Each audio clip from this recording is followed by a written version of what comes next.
السلام علیکم ورحمۃ اللہ وبرکاتہ۔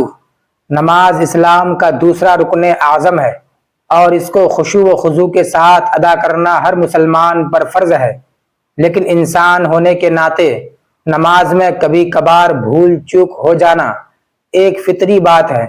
اللہ تعالیٰ نے اپنے حبیب حضرت محمد مصطفیٰ صلی اللہ علیہ وسلم کے ذریعے ہماری اس مشکل کو آسان فرمایا اور ہمیں سجدے سہو کا تحفہ دیا۔ سجدے سہو کا مطلب ہے بھول جانے کا سجدہ۔ اگر نماز کے واجبات میں سے کوئی واجب بھولے سے چھوٹ جائے تو نماز کو دوبارہ پڑھنے کے بجائے آخر میں 2 سجدے کرنے سے نماز کی کمی پوری ہو جاتی ہے۔ آج کی اس ویڈیو میں ہم احادیث مبارکہ اور فقہ حنفی کی روشنی میں سجدے سہو کا مکمل طریقہ، اس کے قوانین اور اس کے مسائل کو تفصیل سے سمجھیں گے تاکہ ہماری نمازیں نقص سے پاک ہو سکیں۔ ویڈیو کو آخر تک لازمی دیکھیے گا کیونکہ یہ ہر مسلمان کے لیے جاننا بے حد ضروری ہے۔ سب سے پہلے یہ سمجھنا ضروری ہے کہ سجدے سہو کب واجب ہوتا ہے اور کب نہیں۔ فقہ حنفی کے مطابق نماز میں 3 چیزیں ہوتی ہیں: فرض، واجب اور سنت۔ نمبر 1، فرض چھوٹ جائے۔ اگر نماز کا کوئی فرض جیسے رکوع یا سجدہ بھولے سے بھی چھوٹ جائے تو سجدے سہو سے نماز مکمل نہیں ہوگی۔ ایسی صورت میں نماز دوبارہ پڑھنا فرض ہے۔ نمبر 2، سنت یا مستحب چھوٹ جائے۔ اگر کوئی سنت جیسے ثنا پڑھنا یا رکوع کی تسبیح وغیرہ چھوٹ جائے تو سجدے سہو واجب نہیں ہوتا، نماز ہو جاتی ہے۔ نمبر 3، کوئی واجب چھوٹ جائے یا تاخیر ہو جائے۔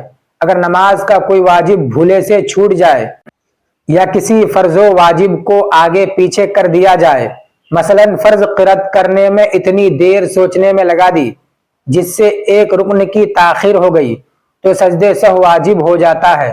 نماز کے چند اہم واجبات یہ ہیں: الحمد شریف یعنی سورہ فاتحہ پڑھنا۔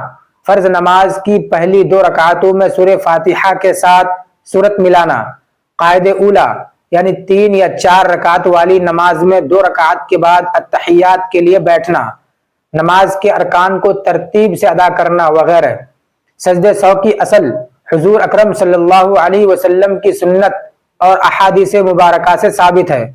آئیے 2 اہم احادیث کا مطالعہ کرتے ہیں۔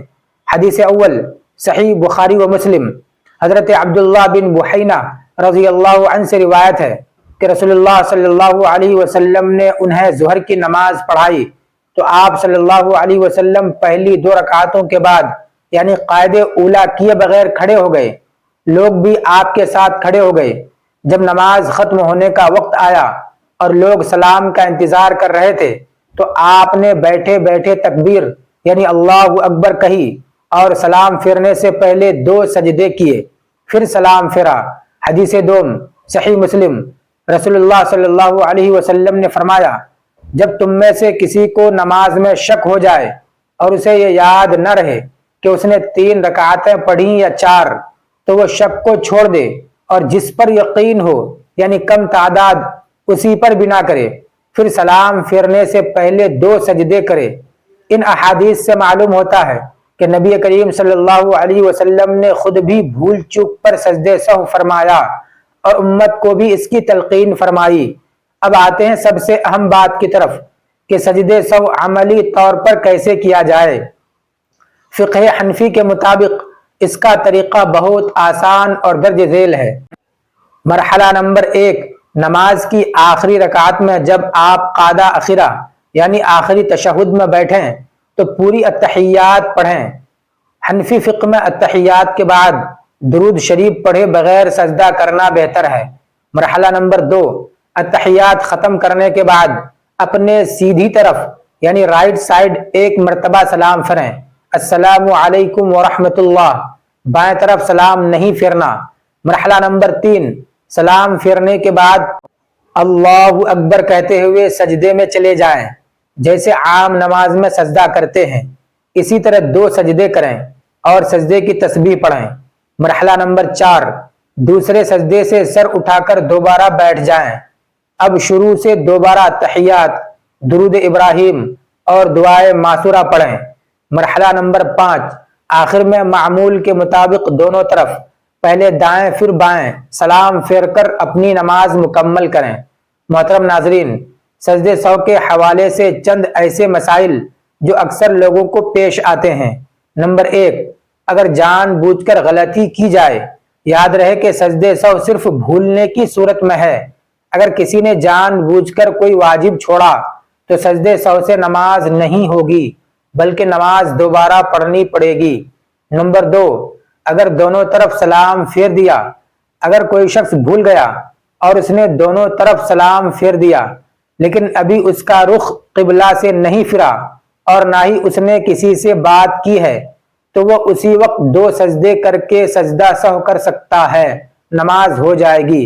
نمبر 3، جماعت کی نماز میں سجدے سہو، اگر امام سے غلطی ہو جائے تو پوری جماعت یعنی مقتدیوں پر امام کے ساتھ سجدہ سہو کرنا واجب ہے، لیکن اگر امام کے پیچھے پڑھتے ہوئے صرف مقتدی سے کوئی بھول ہو جائے تو مقتدی پر سجدہ سہو واجب نہیں ہوتا اور نہ امام پر۔ امام کی نماز درست تو مقتدی کی بھی درست۔ محترم ناظرین، یہ تھا سجدہ سہو کا مکمل اور مستند طریقہ جو احادیث اور فقہ حنفی کی روشنی میں ہم نے سیکھا۔ اللہ تعالی ہماری نمازوں میں ہونے والی کوتاہیوں کو معاف فرمائے اور ہماری عبادتوں کو اپنی بارگاہ میں قبول و منظور فرمائے۔ اگر آپ کو یہ ویڈیو معلوماتی لگی ہو اور اس سے آپ کے علم میں اضافہ ہوا ہو تو اسے صدقے جاریہ سمجھ کر اپنے دوستوں اور رشتہ داروں کے ساتھ ضرور شیئر کریں تاکہ سب کی نمازیں درست ہو سکیں۔ ویڈیو کو لائک کریں اور ہمارے چینل کو سبسکرائب کرنا ہرگز نہ بھولیں۔ اگلی ویڈیو تک کے لیے اجازت دیجیے۔ والسلام علیکم ورحمۃ اللہ وبرکاتہ۔ خدا حافظ۔